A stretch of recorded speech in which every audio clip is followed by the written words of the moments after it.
Hello guys, দেখতে পাচ্ছ আমরা বিরিয়ানি বানাচ্ছি। তো বিরিয়ানি প্রায় অনেকটাই সাজানো হয়ে গেছে, দেখতে পাচ্ছ।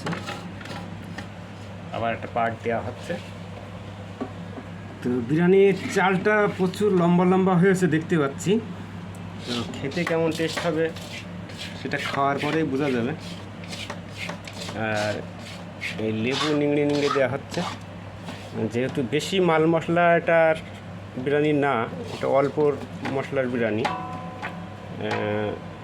এটা শরীরের পক্ষে ভালো।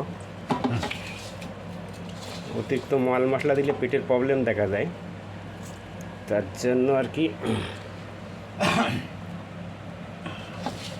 কম মশলা দিয়ে বানানো হচ্ছে। তো দেখতে থাকো ছোট্ট কন্টেন্ট। মাংসের পার্টটা পুরো শেষ হয়ে গেল, এবার লাস্ট ভাত যাবে।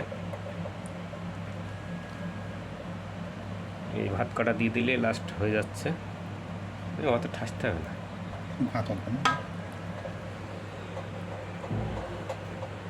দাদা ঢেলে দে, ঢেলে দে, ভাত কটা ঢেলে হাত দিয়ে পুষে দাও ভাত কটা।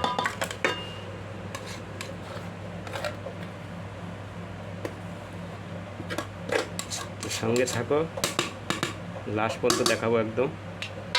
আর খাওয়ার সময় একটা ছোট্ট রিলস আপলোড দিয়ে দেবো। এবার ভাত কটা উপরে ছড়িয়ে দাও।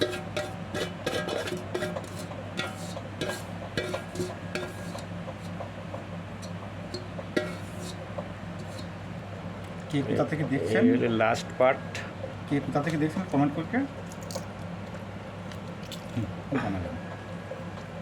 লেবুটায় প্রচণ্ড রস।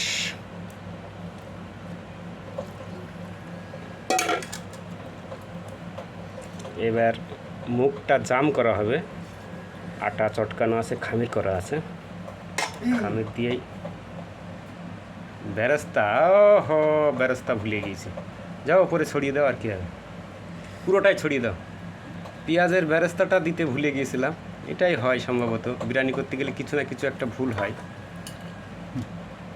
উপরে দিলেই হবে, এক সাইড থেকে কেটে কেটে তুলবে, তখন ও মিক্স হয়ে যাবে।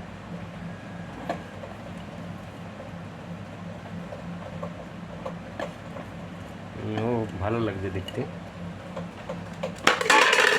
এইবার আটাটা লম্বা করা হবে,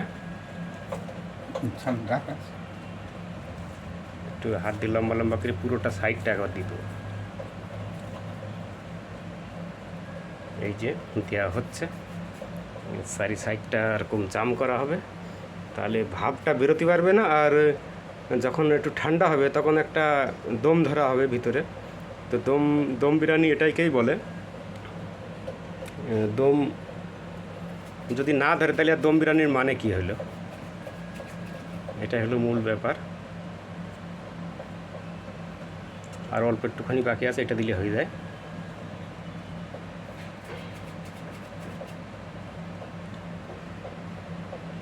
এবার জোড়ের মুখটা একটু করে দিয়ে দাও।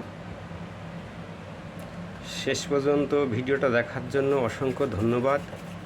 এবার মুখটা জাম করে আমরা দমে বসাবো। এবার নিয়ে যাওয়া হচ্ছে আর কি গ্যাসে। আমাদের যেহেতু এখানে কাঠের আগুন চলে না, এটা গ্যাসেই করতে হবে। তো যাওয়া যাক, চলো। এই গ্যাসে বসানো হলো, এই ওপরে প্লেট দেওয়া হচ্ছে।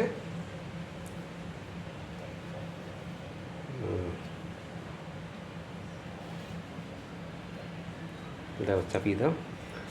এই স্টার্ট করলাম, ব্যাস। এবার মিনিট 15 চলুক। মিনিট 15 চললেই আর কি দমটা বেরিয়ে আসবে। তো গ্যাস চলছে, দেখতেই পাচ্ছ যে গ্যাস জ্বলছে হালকা হালকা। আর এরপরে প্রেশার দেওয়া হয়েছে। প্রেশারটা দিলে এই জায়গায় কমই একটুখানি হাত দিয়ে ঠিক করে দাও। তো পরবর্তীতে আরও কিছু ভিডিও জয়েন করবো এর সঙ্গে। তো শেষ পর্যন্ত দেখার জন্য অনুরোধ রইল, অসংখ্য অসংখ্য ধন্যবাদ থাকবে সবাইকে। তো বিরিয়ানিটা শেষ পর্যন্ত খাওয়া পর্যন্ত আমরা কি আর কি ভিডিওটা শ্যুট করব। তো এখন আপাতত এইটুকুই, আবার একটু পরেই আরও একটা ভিডিও আসবে।